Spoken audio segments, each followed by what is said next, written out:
Hey, I'm back. No, they told me the same thing. They just told me to wait for I don't know, for them to do some sort of bulk email, then I don't know, finally get my college schedule. I don't know. I'm honestly just really tired. Their system is just so bad. It's like I didn't even do anything wrong is the thing, right? Because it's not like there's anything I can do about it. I've I've submitted all of my requirements and stuff, and they still haven't given me my college schedule, and it's driving me insane because class starts tomorrow and I don't have a schedule. So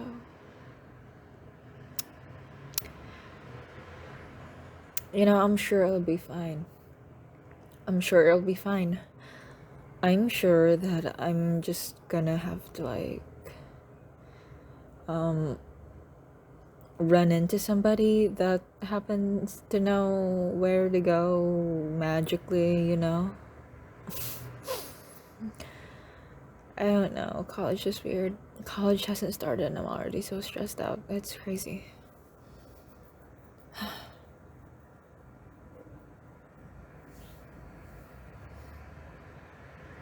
No, I don't know who my teachers are. I don't know, anything, actually. God. Do I think any of them will be hot? Well, no. The only place where college professors are attractive are movies, and books. College professors in my life are kind of just old.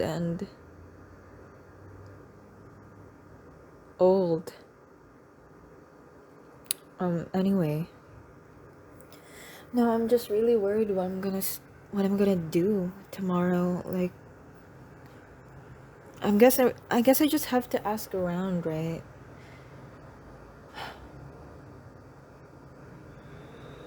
No, I'm not the only one who doesn't have their college schedule yet. A bunch of people also are kind of in the same situation as me. Yeah, there's something really bad going on with the freaking email system not giving us our freaking schedules. And it's so annoying, it's so stressful, and I just wanna, it's not what I imagined college would be, I guess. A lot of stressing out over schedules. Oh, speaking of college, you'll never guess what I found today. Yeah, you're right. Yeah, no, you got that wrong. That's not what I found. I found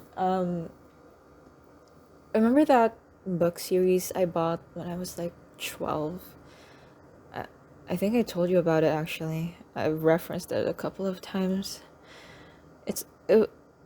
Yeah, it was, the main character was my age. I mean, my age now. Back when I was 12, she was, 18.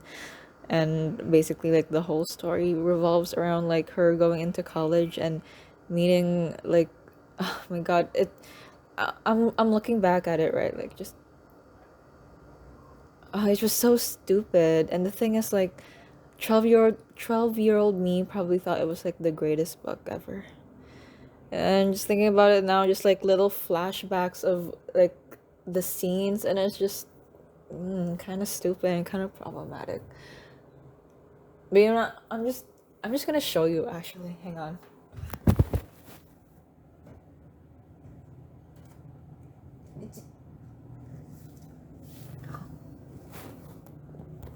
Oh my gosh, it's so dusty.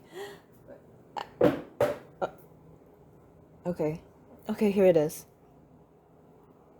Okay, so there's 3 books. The first one is called It's called Slammed, and it's by Colleen. Wait, Colleen or Colleen? How do you say Colleen? Colleen. You know what, I'm just gonna call her Lean. It's by Colleen Hoover. It is a New York Times bestseller, and there's a quote here that says, "Unique, unlike anything else out there. Dot dot dot dot. Go out and read it already." Tamara Weber, New York Times bestselling author of Easy. You know, I don't even know who that is. And apparently she's credible in critiquing books. Okay. Okay, here we go. This is the description of it. New York Times best-selling author Colleen Hoover writes a romantic debut novel about a family shattered by a sudden death that leads to two unlikely lovers forming an intricate bond. Following the unexpected death of her father, 18-year-old Laken. That is such a stupid name. Laken is forced to be the rock for both her mother and her younger brother. Outwardly, she appears resilient and tenacious, but inwardly, she's losing hope. One young man brings change to all of this. After moving across the country, Laken meets her attractive 21-year-old neighbor who has an intriguing passion for slams. Slamming her into a wall. I'm kidding. Within days of their introduction, Will, oh my god, his name was Will. I remember it being the most basic name on the earth of names. Will. Imagine naming a lead role Will. Honestly, Will and Laken form an intense connection. Oh yeah, leaving Laken with a renewed sense of hope. Hang on, the lighting's kind of bad. I'm just gonna turn on the light for a sec.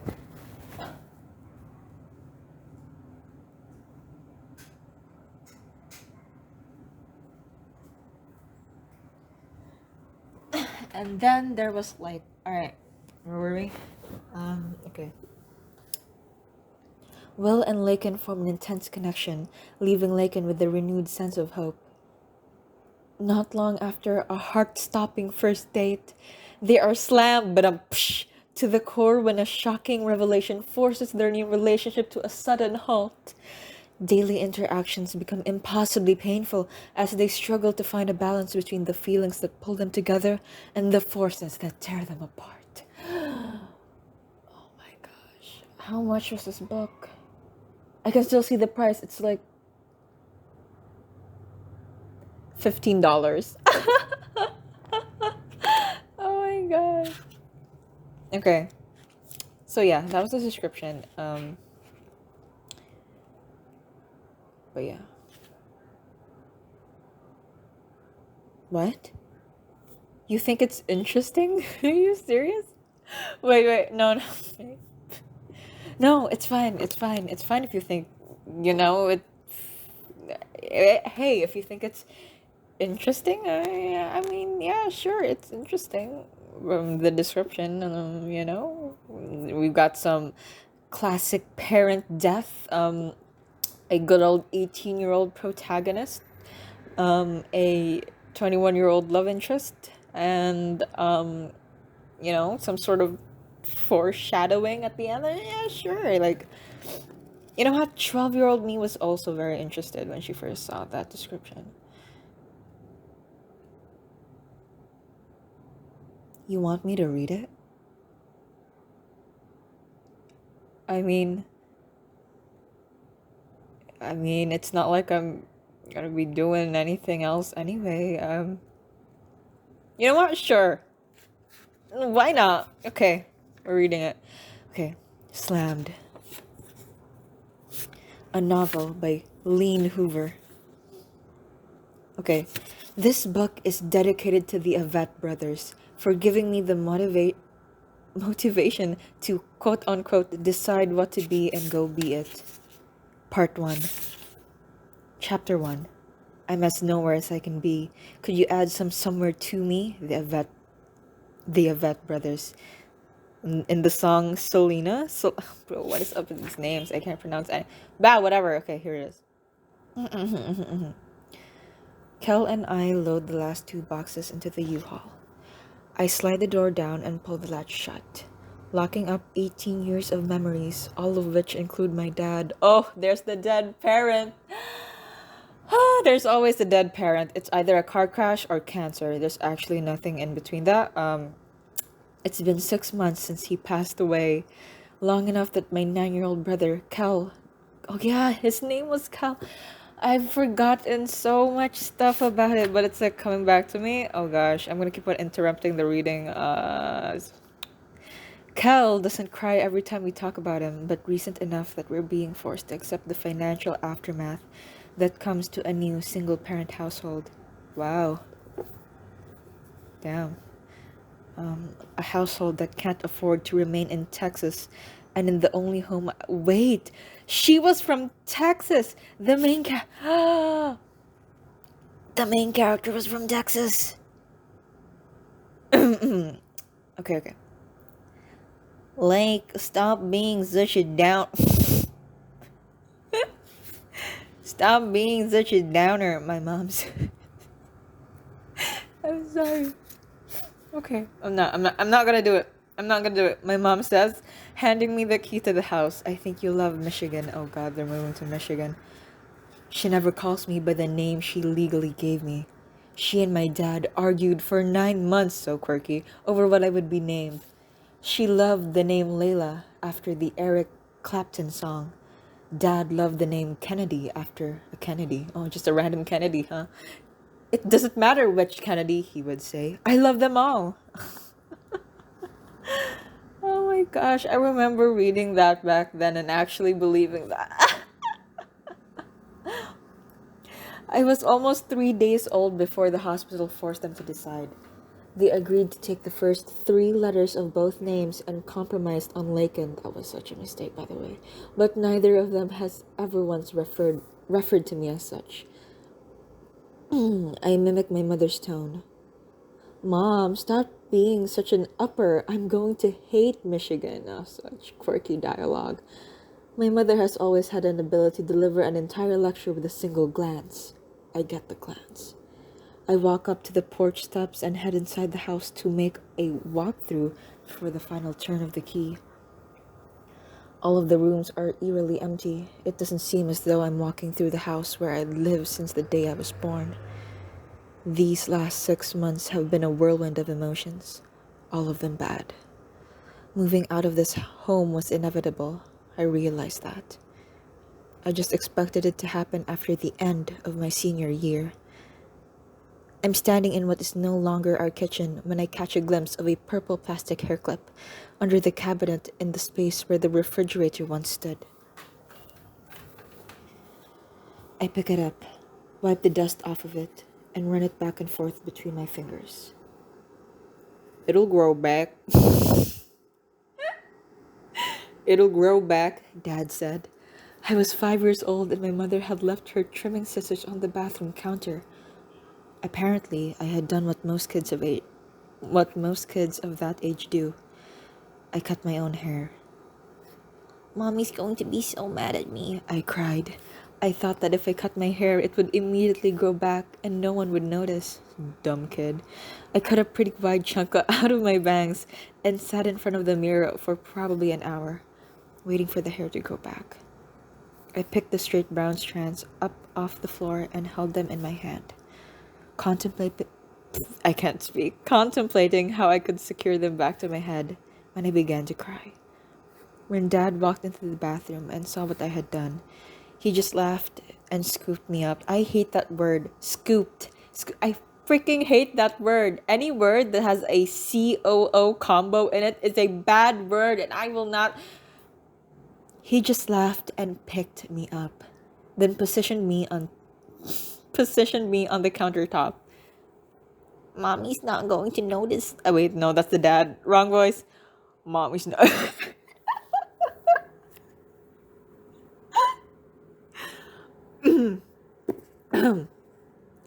Mommy's not going. I can't do it. I can't do it. I can't do it. Sorry. Stop. I'll stop. Mommy's not going to notice, like he promised, as he removed something out of the bathroom cabinet. I just happen to have a piece of magic right here. He opened up his palm and revealed the purple clip. As long as you have this in your hair, Mommy will never know. He brushed the remaining strands of hair across and secured the clip in place. He then turned me around to face the mirror. See, good as new. I looked at our reflection in the mirror and felt like the luckiest girl in the world. I didn't know of any other dad who had magic clips. I wore that clip in my hair every day for 2 months. My mother never once mentioned it. Now that I look back on it, I realized he probably told her what I had done. But when I was five, I believed in his magic. I can't speak today. It's all that stress, bro. It's all that pre-college stress. Stress. I can't speak. Oh my God. Okay. Where am I? Oh yeah, page 6. I look more like my mother than like him. Mom and I are both of average height. After having 2 kids, she can't really fit into my jeans, but we're pretty good at sharing everything else. We both have brown hair that, depending on the weather, is either straight or wavy. Her eyes are a deeper emerald than mine, although it could be that the paleness of her skin just makes them more prominent. I favor my dad in all the ways that count. We had the same dry sense of humor, the same personality, the same love of music, and the same laugh. Cal is a different story. He takes after our dad physically with his dirty blonde hair and soft features. He's on the small side for 9-year-olds, but his personality makes up for what he lacks in size. God, that sentence completely slipped out of my mind back when I was 12. But his personality makes up for what he lacks in size. No, that sentence was about a 9-year-old. Oh no. I walked to the sink and turned it on, rubbing my thumb over the 13 years of grime collected on the hair clip. Cal walks backward into the kitchen just as I'm drying my hands on my jeans. He's a strange kid, but I couldn't love him more. He has a game he likes to play that he calls Backward Day, in which he spends most of the time walking everywhere backward, talking backward, and even requesting dessert first. I guess with such a big age difference between him and me, maybe I should read slower. Between him and me and no other siblings, he has to find a way to entertain himself somehow. Hurry to says Mom, Laken. He says backward. Okay, so that backward is Laken. Mom says to hurry. Wow. I'm such a genius. I place the hair clip in the pocket of my jeans and head back out the door, locking up my home for the very last time. Okay, so that's like the first part where it's basically like, oh, they have a dead father and it's so sad, and she's 18 and a single parent household with the brother that's quirky and is talking backwards. It's all great. All right, here we go. Next part is, over the next few days, my mother and I alternate driving my Jeep and the U-Haul, stopping only twice at hotels to sleep. Kel switches between Mom and me, riding the final day with me in the U-Haul. We complete the last exhausting 9-hour stretch through the night, only stopping once for a short break. Oh, I have never traveled that far before, actually.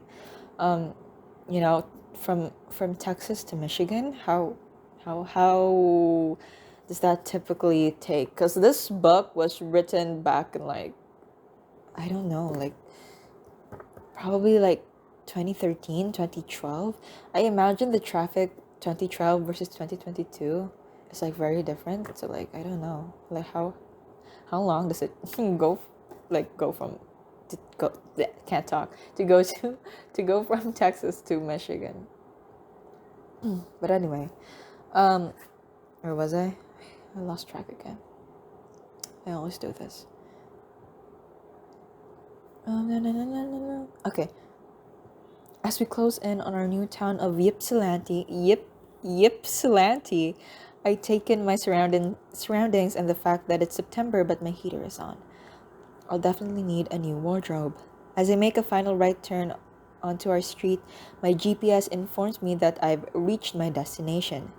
My destination. I laugh aloud to myself. My GPS doesn't know squat. The cul-de-sac is not very long, lined with about 8 single-story brick houses on each side of the street. There, there's a basket. I can't.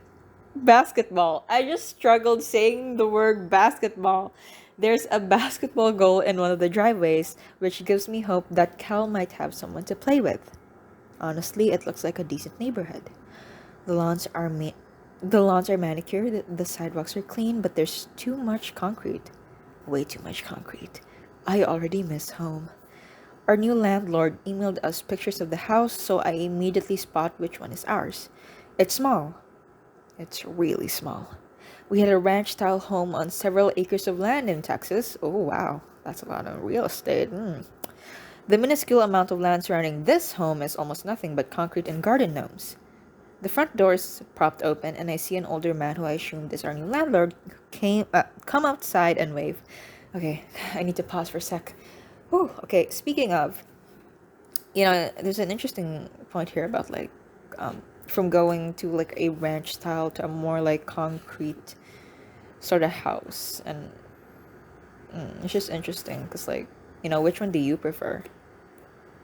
Because I come from like a pretty rural area, which basically describes like it's about as ranch style as it gets, honestly. Now that you and I have moved in to here for college, it's like it is kind of concrete here, you know what I mean? Oh my god, wait. uh, am I living this book? Am I in this book right now? No, excuse me, no. I will not have this existential crisis. I'm gonna go drink water. But yeah, I'm not having this crisis. Also, think about that ranch style versus concrete style for a second. So I kind of want to know what you think about that.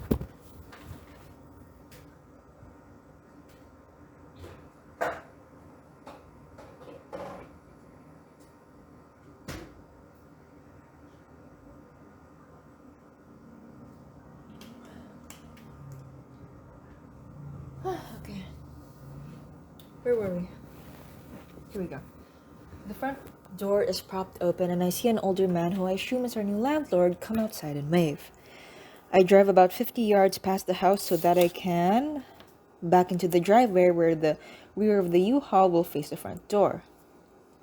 Before I put the gear shift in reverse, I reach over and shake Cal awake. He's been passed out since Indiana. Cal, wake up, I whisper. We've reached our destination. He stretches his legs out and yawns, then leans his forehead against the window to get a look at our new house. Hey, there's a kid in the yard, Cal says. Do you think he lives in our house too? He better not, I reply. But he's probably a neighbor. Hop out and go introduce yourself while I back up. When the U-Haul is successfully backed in, I put the gear shift in park, roll down the windows, and kill the engine. My mother pulls in beside me in my Jeep, and I watch as she gets out and greets the landlord. I hate landlords, by the way. I crouch down a few inches in the seat and prop my foot against the dash, watching Cal and his new friend sword fight with imaginary swords in the street. I'm jealous of him. Jealous of the fact that he can accept the move so easily, and I'm stuck being the angry, bitter child. He was upset when Mom first decided on the move, mostly because he was in the middle of his Little League season. He had friends he would miss, but at the age of 9, your best friend is usually imaginary and transatlantic. Mom subdued him pretty easily by promising he could sign up for hockey, something he wanted to do in Texas. It was a hard sport to come by in the rural South. After she agreed to that, he was pretty upbeat, if not stoked, about Michigan.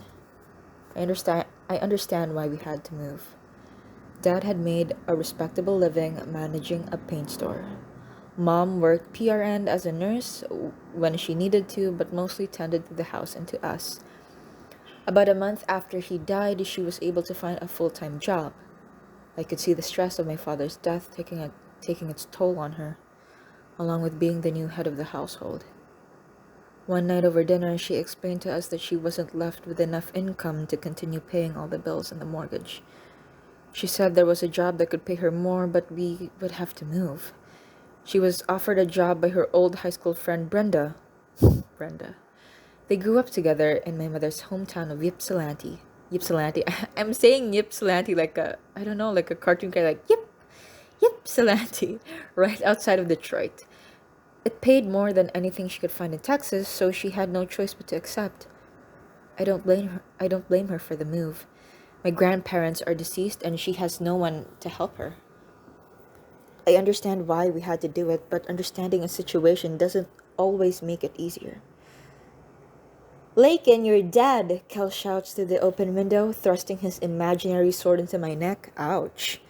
He waits for me to slump over, but I just roll my eyes at him.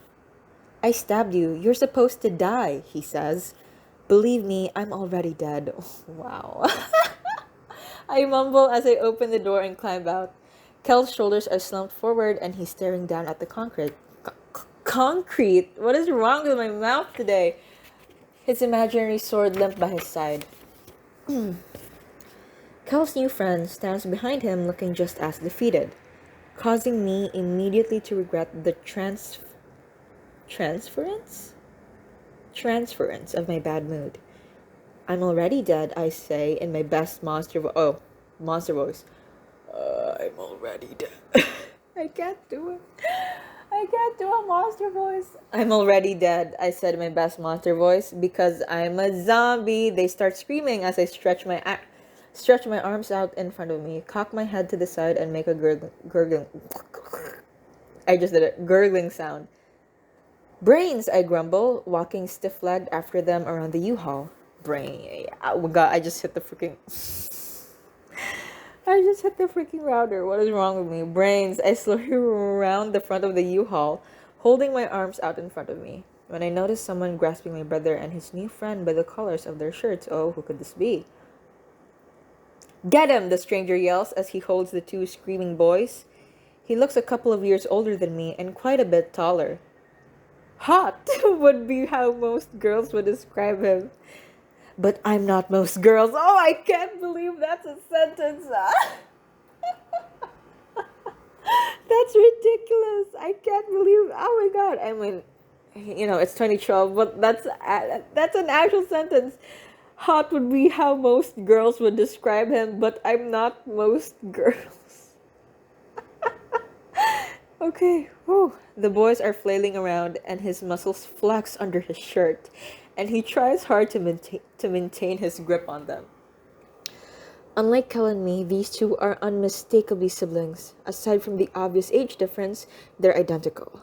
They both have the same smooth olive skin, the same jet black hair, even the same cropped hairstyle. He's laughing as Kel breaks free and starts slicing at him with his quote-unquote sword. He looks up at me and mouths, "Help!" When I realize I'm still frozen in my zombie pose, oh gosh. My first instinct is to crawl back inside the U-Haul and hide on the floorboard for the remainder of my life. Instead, I yell, "Brains," once more and lunge forward, pretending to bite the younger boy on top of his head. I grab Cal and his new friend and start tickling them until they melt into heaps on the concrete driveway. Driveway? How did I even say that? Driveway. As I straighten up, the older brother extends his hand. "Hey, I'm Will. We live across the street." Sorry. He says, pointing to the house directly across from our... I don't know what that sound was. I think it was a mix of, disgust, but also, excitement. I don't know. I reciprocate his handshake. "I'm Lakin. I guess I live here. I guess I live here," I say as I glance toward the house behind me. He smiles. Our handshake lingers as neither one of us says anything. I hate awkward moments. "Well, welcome to Ypsilanti," he says. He pulls his hand from mine and puts it in his jacket pocket. "Where are you guys moving from?" Wait, I read that wrong. "Where are you guys moving here from?"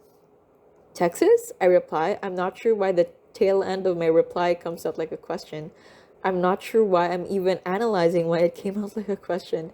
I'm not sure why I'm analyzing the reason why I'm analyzing. I'm flustered. It must be the lack of sleep I've gotten over the past 3 days. "Texas, huh?" he says. He's rocking back and forth on his heels. Damn, he's on heels. Yes, queen. The awkwardness intensifies when I fail to respond. He glances down at his brother and bends over, grabbing him by the ankles. The ankles? Excuse me. I've got to get this little guy to school. He says as he swings his brother up and over his shoulders. There's a cold front coming through tonight. You should try to get as much unloaded today as you can. It's supposed to last a few days, so if you guys need help unloading this afternoon, let me know. We should be home around 4. Sure, thanks, I say. They head across the street, and I'm still watching them when Kel stabs me in my lower back. I drop to my knees and clutch in my stomach, crouching forward as Kel climbs on top of me and finishes me off. I glance across the street again and see Will watching us. He shuts his brother's car door, walks around to the driver's side door and waves goodbye. Okay. It takes us most of the day to unload all of the boxes and furniture. Oh, I wonder if he helps us. Our landlord helps move I hate landlords so much, I can't even say it. Our landlord helps move the larger items that Mom and I can't lift on our own. We're too tired to get to the boxes inside the Jeep and agree to put it off until tomorrow. I'm a little disappointed when the U-Haul is finally empty. I no longer have an excuse to solicit Will's help. Oh my gosh, I see you, girly. As soon as my bed is put together, I start grabbing boxes with my name on them from the hallway. I get most of them unpacked and my bed made when I notice the furniture in my bedroom casting shadows across the walls. I look out my window and the sun is setting. Either the days are a lot shorter here or I've lost track of time. Hang on, let me try and get in a better position, actually. Hang on. Oh my gosh. I almost fell. Okay. Is this more comfortable? I'm trying real hard. Okay. Okay, we can try this. It takes us most of the day to unload all of the boxes and furniture. Okay, yeah. Where was I?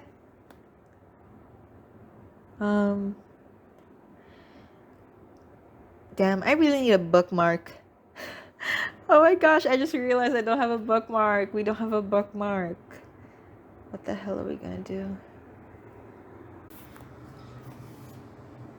Well, I guess I can just write down which page we were like last on my phone. I guess we can do that for now. But yeah, okay, whatever. Okay, here we go. As soon as my bed is put together, I start grabbing boxes with my name on them from the hallway. I guess I get most of them unpacked and my bed made when I notice the furniture in my bedroom casting shadows across the walls. I look out my window and the sun is setting. Either the days are a lot shorter here or I've lost track of time. In the kitchen, I find Mom and Cal unloading dishes into the cabinets. I climb into one of the 6 tall chairs at the bar, which also doubles as the dining room table because of the lack of dining room. Because of the lack of dining room, okay. There isn't much to this house.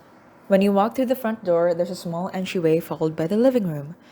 The living room is separated from the kitchen by nothing more than a hallway to the left and a window to the right. The living room's beige carpet is edged by hardwood that leads throughout the rest of the house. Everything is so clean here, my mother says as she continues putting away dishes. I haven't seen a single insect. Texas has more insects than blades of grass. I don't know if that's true or not. I've never been to Texas. If you aren't swatting flies, you're killing wasps. That's one good thing about Michigan, I guess, I reply. I open up a box of pizza in front of me and eye the selection. One good thing, she winks at me as she leans across the bar, grabs a pepperoni, and pops it into her mouth. I'd think that would be at least 2 good things. I pretend I'm not following. I wonder what she's talking about. I saw you talking to that boy this morning, she says with a smile. Oh, please, Mom. I reply as indifferently as I can. I reply as indifferently as I can get away with. I'm pretty positive we'll find it no surprise that Texas isn't the only state inhabited by the male species. I walk to the refrigerator and grab a soda. What's animated? Kel asks. Inhabit. Even I can't say it. Inhabited, I correct him. It means to occupy, dwell, reside, populate, squat, live. My SAT prep courses are paying off. Oh my gosh, they better be.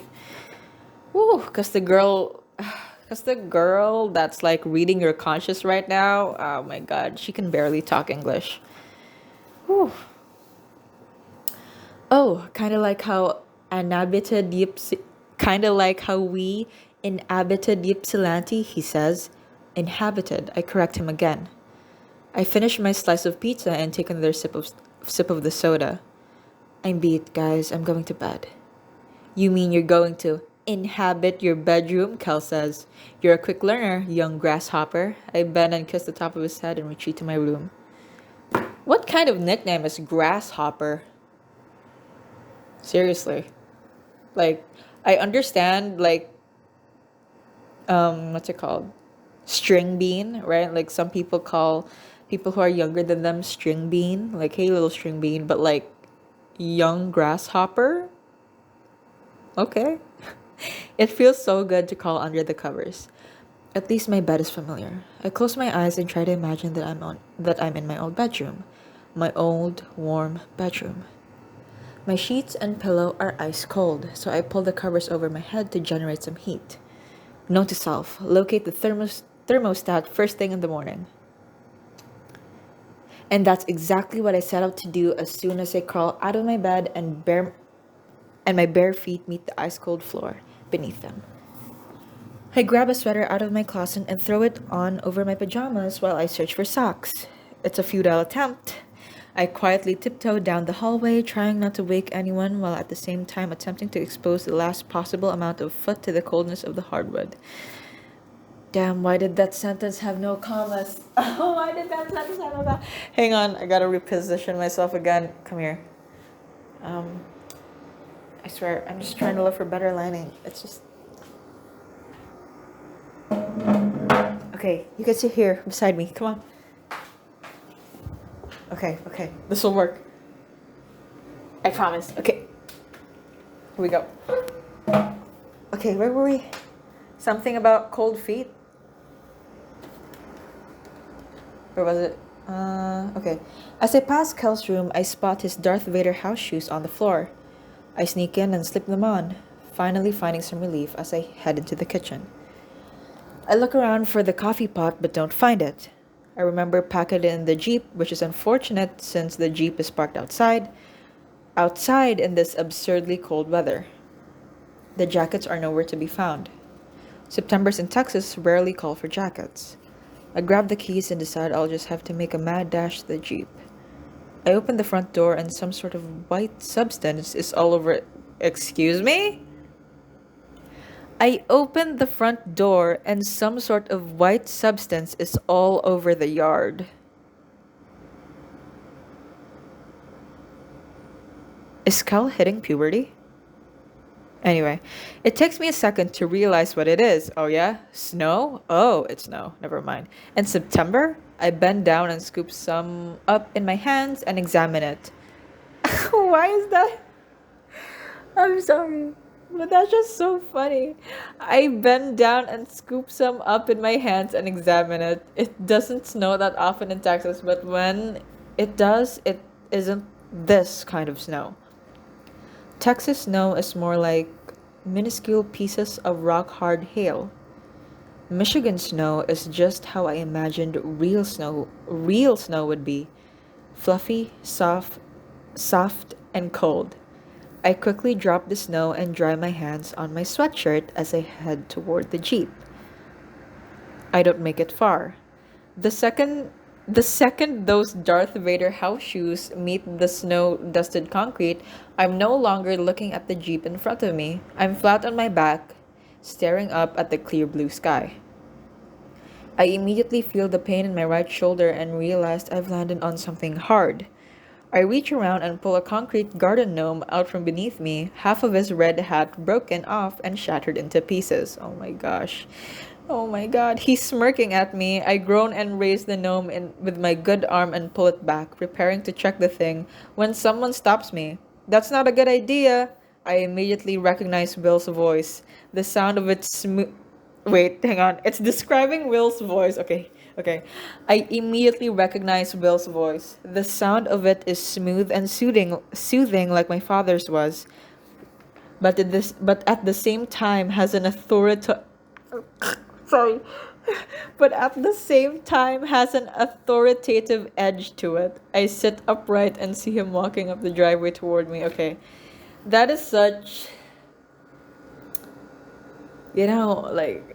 whatever, smooth and soothing like your father, but has an authority. It's just like the perfect straight girl dream, honestly. Like, this Will character is like, he like, I'm pretty sure, like, the way I'm remembering, like, he's basically written by a straight woman. That's honestly like the best way I can describe it. Are you okay? Question mark. He laughs. I'll feel a lot better after I bust this damn thing, I say, trying to pull myself up with no success. You don't want to do that. Gnomes are good luck, he says as he reaches me. He takes the gnome out of my hands and gently places it on the snow-covered grass. Yeah, I reply, taking in the gash on my shoulder that has now formed a bright red circle on my sweater sleeve. Real good luck. Will stops laughing when he sees the blood on my shirt. Oh my god, I'm so sorry. I wouldn't have laughed if I knew you were hurt. He bends over and takes my uninjured arm and pulls me up. You need to get a bandage on that. I wouldn't have a clue where to find one at this point, I reply, referring to the mounds of unopened boxes we have yet to unpack. You'll have to walk with me. There's some in our kitchen. Oh god, he's taking us to his kitchen. He removes his jacket and wraps it around my shoulders, holding onto my arm as he walks me across the street. I feel a little pathetic when... Wait, what? I feel a little pathetic with him assisting me. I can walk on my own. Okay, I don't object though. And I feel like a hypocrite to the entire feminist movement, bruh. Oh my god. Oh my god. I've regressed to the damsel in distress. I've regressed to the damsel in distress. I remove his jacket and lay it across the back of the couch. Then follow him into the kitchen. It's still dark inside, so I assume everyone is still asleep. His house is more spacious than ours. The open floor plans are similar, but the living room seems to be a few feet larger. A large bay window with a sitting bench and large pillows looks out over the backyard. Several family pictures hang along the wall opposite the kitchen. Most of them are of Will and his little brother, with a few pictures that include his parents. I walk over to inspect the pictures while Will looks for a bandage. They must have gotten their genes from their dad. In one picture, which seems like the most recent but still looks a few years dated, his dad has his arms around the two boys and he's squeezing them together for an impromptu photo. His jet black hair is speckled with gray and a thick black mustache outlines his huge smile. His features are identical to Will's. They both have eyes that smile when they laugh, exposing perfect white teeth, bruh. Will really is the straight girl dream. Straight girl dream. SGD. That's what we're calling him from now. SGD's mother is breathtaking. She has long blonde hair and from the pictures at least looks tall. I can't pick out any facial features of hers that were passed on to her boys. Maybe Will has her personality. All of the pictures on the wall prove one big difference between our houses. This one is a home. I walk into the kitchen and take a seat at the bar. It needs to be cleaned before you put the bandage on it, he says as he rolls up his shirt sleeves and turns on the faucet. He's wearing a pale yellow button-down collared shirt that is slightly transparent under the kitchen lights, revealing the outline of his undershirt. He has broad shoulders, and his sleeves are snug around the muscles in his arms. The top of his head meets the cabinet above him, and I estimate from the similarities in our kitchens that he stands about 6 inches taller than me. Hang on. I estimate from the similarities in our kitchens that he stands about 6 inches taller than me. Okay. I can't speak. Okay, wait. 6 inches taller than me. 6 inches taller than me, that would be 5'10". Okay. Canonically, we have decided Will Mr. Straight Girl Dream SGD is 5'10". Okay. Here we go. I'm staring at the pattern on his I'm staring at the pattern on his black tie, which is flipped over his shoulder to avoid getting it wet. When he turns the water off and walks back to the bar, I feel my face flush as I grab the wet napkin out of his hands, not proud of the amount of attention his physique is getting from me. It's fine, I say, pulling my sleeve down over my shoulder. I can get it. He opens a bandage as I wipe the blood off the wound. So, what were you doing outside in your pajamas at 7 o'clock in the morning? He asks. Are you guys still unloading? I shake my head and toss the napkin into the trash can. Coffee. Oh, I guess you aren't a morning person. Will says this is more of a statement than a question. As he moves in closer to place the bandage on my shoulder, I feel his breath on my neck. I rub my arms to hide the chills that are creeping up them. He adheres it to my shoulder and pats it. There, good as new, he says. Thanks. And I am a morning person, I say. After I get my coffee, I stand up and look over my shoulder, pretending to inspect the bandage as I plot my next move. Oh my gosh. That is such an 18-year-old thing to do. I should know, because I do it with you a lot. I already thanked him.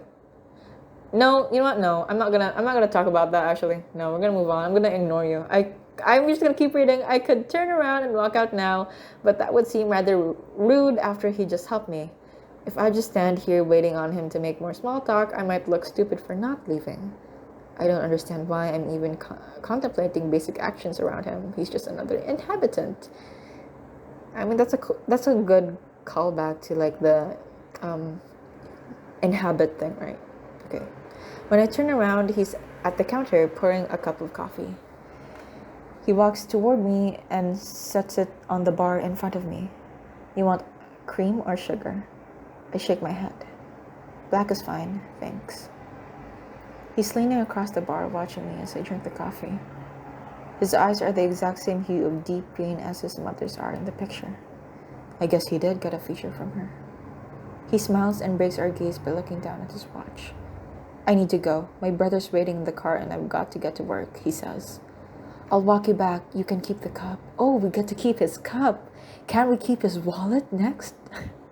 I look at the cup before taking another sip and notice the big letters emblazoned. I have no idea how to pronounce that word. Sorry, babe. On the side, world's greatest dad. It's exactly the same as the cup my father used to drink coffee from. I'll be okay, I say as I head toward the front door. I think I've got the whole walking erect thing down now. He follows me outside and shuts his front door behind him, insisting I take his jacket with me. I pull it on over my shoulders, thank him again, and head across the street. Laken! He yells just as I'm about to walk back inside my house. I turn back toward him and he's standing in his driveway. May the force be with you, he laughs and hops into his car, and as I stand there, staring down at the Darth Vader house shoes I'm still sporting. Classic. The coffee helps. I locate the thermostat, and by lunch the house has finally started to warm up. Mom and Cal have gone to the utility company to get everything switched into her name, and I'm left with the last of the boxes. If you don't count what's still in the Jeep, hang on. I get a few more things unpacked and decide it's high time for a shower. I'm pretty sure I'm closing in on day 3 of my granola girl look. Granola girl look. I haven't heard that term since 2016. I get out of the shower and wrap myself in a towel, flipping my hair forward as I brush it out and blow dry it. When it's dry, I point the blow dryer at the fogged up mirror. forming a clear, circular area so that I can apply a little makeup. I notice my tan has started to fade. There won't be much lying out here, so I might as well get used to a slightly paler complexion. I brush my hair and pull it back into a ponytail and put on some lip gloss and mascara. I forgo the blush since there no longer seems to be a need for it. Between the weather and my brief encounters with Will, my cheeks seem to stay red. Aww. Wait, why did I at that? Oh no, I at it. Oh no. I have trash taste in romance. Mom, I'm so easy, dude. I'm so easy. Mom and Cal have already returned and gone again while I was in the shower. There is a note from her informing me she and Cal are following her friend Brenda into the city to return the U-Haul. 3 $20 bills are on the counter next to the car keys and a grocery list. I snatch them up and head to the Jeep, reaching it successfully this time. I realize as I'm putting the car into reverse that I have absolutely no idea where I'm going.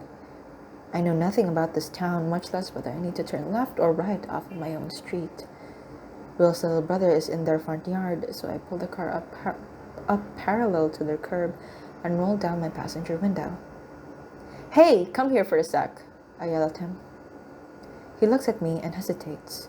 Maybe he thinks I'm going to bust out in zombie mode again. He walks toward the car, but stops 3 feet short of the window. "How do I get to the closest grocery store?" I ask him. He rolls his eyes. "Seriously? I'm 9. Okay, so the resemblance to his brother is only skin deep. "Well, thanks for nothing," I say. "What's your name anyway?" He smiles at me mischievously and yells, "Darth Vader!" He's laughing as he runs in the opposite direction of the car. Darth Vader, I realize the significance of his response. He's making a crack about the house shoes I had on this morning. Not a big deal. The big deal is that Will must have been talking about me to him. Girl, I can't help but try to imagine the conversation between them and what Will thinks about me. If he thinks about me. For some reason, I've been thinking about him more than I'm comfortable with him, bruh. I keep wondering how old he is, what his major is, whether he's single. Luckily, I didn't leave any boyfriends behind in Texas. I haven't dated anyone in almost a year. Between high school, my part-time job, and helping out with Cal sports, I hadn't had much time for boys. I realized it's going to be an adjustment, going from a person with absolutely no free time to a person with absolutely nothing to do. Bro, I can relate to that sentence so much. Like, I'm reading this stupid romance novel back in when I was 12 to you. That's how much nothing I have to do right now. I reach into the glove box to retrieve my GPS. "That's not a good idea," Will says. I look up to see him walking toward the car. I make my best attempt to stifle the smile that is trying to take over my face. "What's not a good idea?" I say as I insert the GPS into its holder and power it on. He crosses his arms and leans in the window of the car. "There's quite a bit of construction going on right now. That thing will that thing will get you lost." I'm about to respond when Brenda pulls up alongside me with my mother. Brenda rolls down her driver's side window and my mother leans across the seat. "Don't forget laundry detergent. I can't remember if I put it on the list. And corn syrup. I think I'm going down with something," she says through the window. Cal jumps out of the back seat, runs to Will's brother, and invites him inside to look at our house. "Can I?" Will's brother asks him. "Sure," Will says as he opens my passenger door. "I'll be back in a little while, Calder. I'm riding with Lakin to the store." "He is?" I shoot a look in his direction and he's buckling his seatbelt. Damn, he just entered our car without asking. He just sort of shoot. Damn. I mean, great, I don't give very good verbal directions. Mind if I go with you? Oh, now he asks. Now that he's inside. I guess not. I laugh. Whatever. I look back toward Brenda and my mother, but they have already pulled forward into the driveway. I put the car in drive and listen as Will gives me directions out of the neighborhood. So, Calder is your little brother's name? I say, making a half-hearted attempt at small talk. One and only. My parents tried for years to have another baby after me. They eventually had Calder when names like Will weren't that cool anymore. Will, the name, since when was the name Will ever cool? Oh my gosh. I mean, no offense to all the Wills out there, but like, I don't know, it's kind of really basic. Whatever.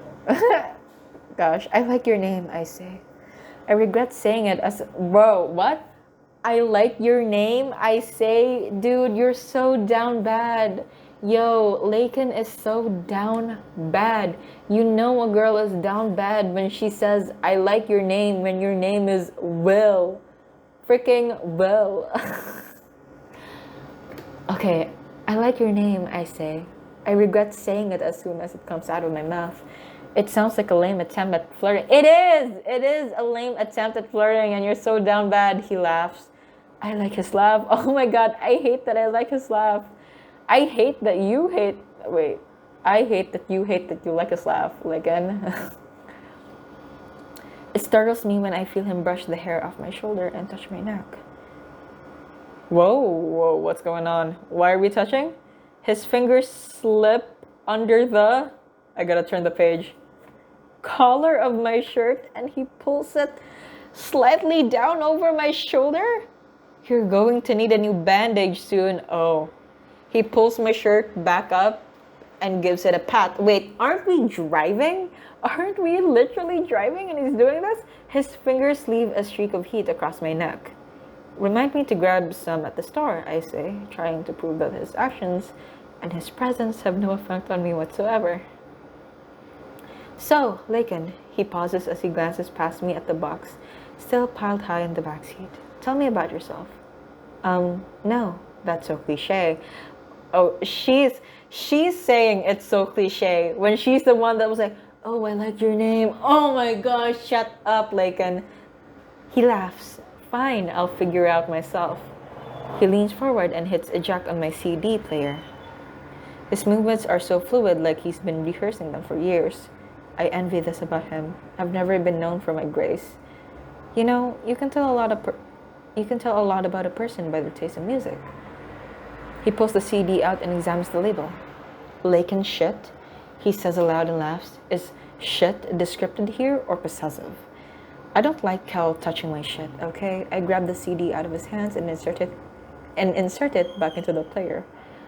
When the banjo, banjo? Wait, is she into country music? I mean, she's from Texas. She's from Texas. Of course she is. When the banjo pours out of the speakers at full volume, I'm immediately embarrassed. You should be, Lakin. I'm from Texas, but I don't want him mistaking this for country. Oh my gosh. Bro, I literally wrote this book. If there's one thing I don't miss about Texas, it's the country music. I reach over and turn down the volume when he grabs my hand in objection. Turn it back up. I know this. Oh god. Oh my god. He has country brain rot too, he says. His hand remains clasped on top of mine. My fingers are still on the volume, so I turn it back up. There's no way he knows this. I realize he's bluffing. His own lame attempt at flirting. Oh yeah, I say. I'll call his bluff. What's it called? It's the Avec Brothers, he says. I call it Gabriella, but I think it's the end to one of their pretty girl songs. I love the end of this one when they break out with the electric guitars. His response to my question startles me. He really does know this. You like the Avec Brothers? I love them, dude. They played in Detroit last year. Best live show I've ever seen. A rush of adrenaline shoots through my body as I look down on his hand, still holding on to mine, still holding on to the volume button. I like it, but I'm mad at myself for liking it. Boys have given me the butterflies before, but I usually have more control over my susceptibility to such mundane movements. He notices me noticing our hands. He notices me noticing our hands, and he lets go, rubbing his palms on his pant legs. It seems like a nervous gesture, and I'm curious whether he shares my uneasiness. I tend to listen to music that isn't mainstream. It's rare when I meet someone that has even heard of half of the bands I love. The Avett Brothers are my all-time favorite. My father and I would stay up at night and sing some of the songs together as he attempted to work out the chords on his guitar. He described them at he described them to me once. He said, "Lake, you know a band has true talent when their imperfections define perfection." I eventually understood what he meant when I started really listening to them. Broken banjo strings, momentary passionate lapses of harmony, voices that go from smooth to gravelly to all-out screaming in a single verse. All these things add substance, character, and believability to their music. After my father died, my mother gave me an early present he had intended to give me for my 18th birthday. A pair of Avett Brothers concert tickets. Oh, that's so sweet. You know, concert tickets are always like a really sweet gift, I think. Like, especially when it's to a band that the person knows that you like. Oh, that's so sweet. I cried when she gave them to me, thinking about how much my father was probably looking forward to giving me the gift himself. I knew he would have wanted me to use them, but I couldn't. The concert was just weeks after his death, and I knew I wouldn't be able to enjoy it. Not like I would have if he were with me. I love them too, I say unsteadily. Have you ever seen them play live? Will asks. I'm not sure why, but as we talk, I tell him the entire story about my dad. He listens intently, interrupting only to instruct me when we were to turn. I tell him all about our passion for music. I tell him about how my father died, and suddenly and extremely unexpectedly. Wait. I tell him about how my father died suddenly and extremely unexpectedly of a heart attack. I tell him about my birthday present and the concert we never made it to. I don't know why. I don't know why I keep talking, but I can't seem to shut myself up. I never divulge information so freely, especially to people I barely know, especially to guys I barely know. I'm still talking when I realize we've come to a stop in a grocery store parking lot. Wow, I say as I take in the time of the clock. Is that the quickest way to the store? That drive took 20 minutes. He winks at me and opens his door. No, actually it's not. That's definitely flirting, and I definitely have butterflies. The snow flurries start to mix with sleet as we're making our way through the parking lot. Run, he says. He takes my hand in his and pulls me faster towards the entrance. We're out of breath and laughing when we make it inside the store, just like how I'm out of breath right now. I can barely talk. Inside the store, shaking the wetness from our clothes. I take my jacket off and shake it out when his hand brushes against my face, wiping away a strand of wet hair that's stuck to my cheek. His hand is cold, but the moment his fingers graze my skin, I forget about the frigid temperature as my face grows warm. His smile fades as we both stare at each other. I'm still trying to become accustomed to the reactions I have around him. The slightest touch and simplest gestures have such an intense effect on my senses. I clear my throat and break our stare as I grab an available cart next to us. I hand him the grocery list. Does it always snow in September? I ask in an attempt to appear unfazed by his touch. No, it won't last more than a few days, maybe a week. Most of the time the snow doesn't start until late October, he says. You're lucky. Lucky? Yeah, it's a pretty rare cold front. You got here right in time. Huh. I assumed most of y'all would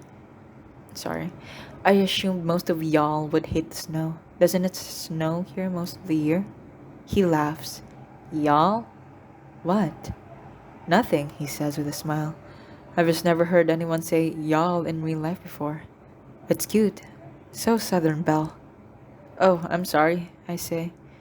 From now on I'll do like you Yankees and waste my breath by saying all you guys.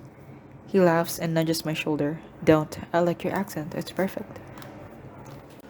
I can't believe I've actually turned into a girl who swoons over a guy. I detest it so much I start to inspect his features more intently, trying to find a flaw.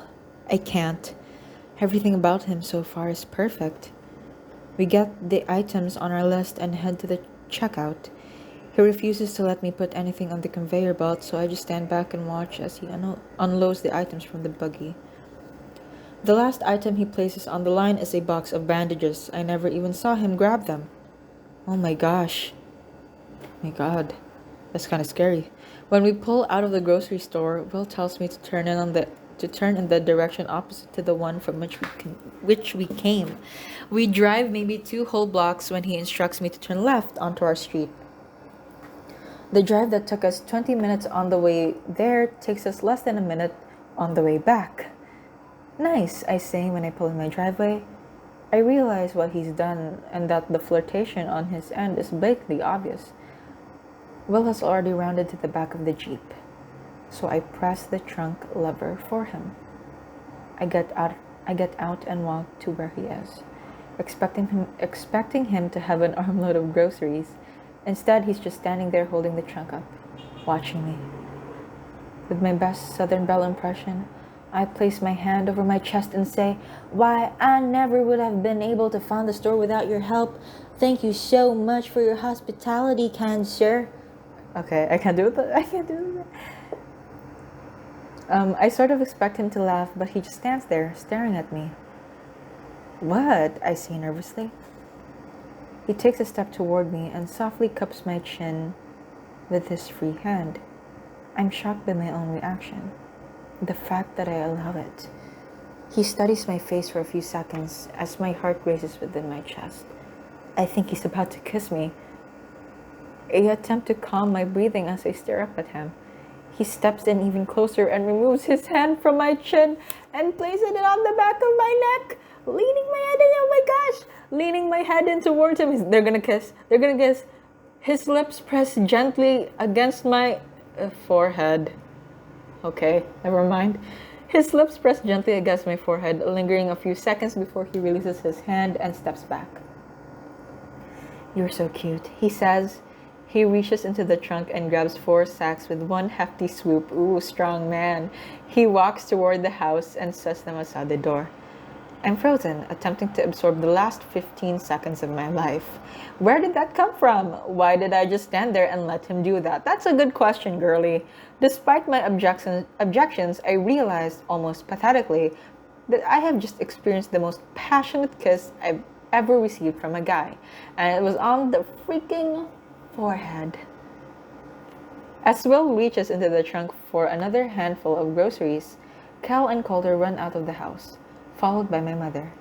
The boys dart across the street to check out Calder's bedroom. Will politely extends his hand out to my mother when she walks towards us. "You must be Lycan, and Cal's mom. I'm Mel Cooper. We live across the street." Oh my gosh. His last name is Cooper. Remember when I said I hate it when the word has a COO combo? Oh my gosh. Oh my gosh. I literally hate him. I hate him. I hate his last name. "We live across the street." "Julia Cohan," she says. "You're Calder's older brother?" "Yes, ma'am," he replies. "Older by 12 years. So that makes you 21. She glances at me and gives me a quick wink. I'm standing behind Will at this point, so I take the opportunity to reciprocate one of her infamous glares. She just smiles and turns her attention back to Will. Well, I'm glad Cal and Lake were able to make friends so fast. Friends. Yeah, friends. They were able to make friends so fast. Me too, he replies. She turns and heads inside, but purposefully nudges me with her shoulder as she passes. She doesn't speak a word, but I know what she's hinting at. She's giving me her approval. Will reaches in for the last 2 sacks. "Lake, huh? I like that." He hands me the sacks and shuts the trunk. "So, Lake." He leans back against the car and crosses his arms. "Calder and I are going to Detroit on Friday. We'll be gone until late Sunday, family stuff," he says with a dismissing wave of his hand. "I was wondering if you had any plans for tomorrow night before I go?" It's the first time anyone has ever called me Lake, other than my mom and dad. I like it. I lean my shoulder against the car and face him. I try to keep my cool, but inside I'm screaming with excitement. Are you really going to make me admit that I have absolutely no life here? I say. Great, it's a date then. I'll pick you up at 7:30. He immediately turns and heads toward the house. Oh wait, he immediately turns and heads toward... Wait. Am I seeing the sentence? He immediately turns and heads toward his house when I realize he never actually asked. And I never actually agreed. And that's the end of chapter 1. Yo, already, there's already this theme of him not asking for consent, like, consistently, and her being like, yeah, this is fine. I mean, she doesn't even say that it's fine, you know what I mean? Like, here at the last, kind of like the last few sentences, she kind of like acknowledges that, you know, he didn't ask, and she's kind of like, oh, I didn't actually agree, but she never like calls him out for it, you know, whatever, I guess. But yeah, that was chapter 1, and oh my gosh, my voice, I totally underestimated that. I thought I could make it. I'm so sorry. No, I feel so bad because, like, you know, I just feel really bad because my voice didn't make it. Oh my gosh. But yeah, for now, I'm just gonna... I guess we can, I don't know, you wanna, like, go out? Probably, like, go to, like, a tea place or something, because I think I need tea for my voice. I'm gonna be real with you. You know what? No, you don't answer that, because that wasn't a request. I wasn't asking. I'm telling you, we're going to a tea place. Okay, I'm not gonna ask for your consent. I'm taking you to a tea place, and we're going to a tea place. So yeah, no, go get dressed. We're going.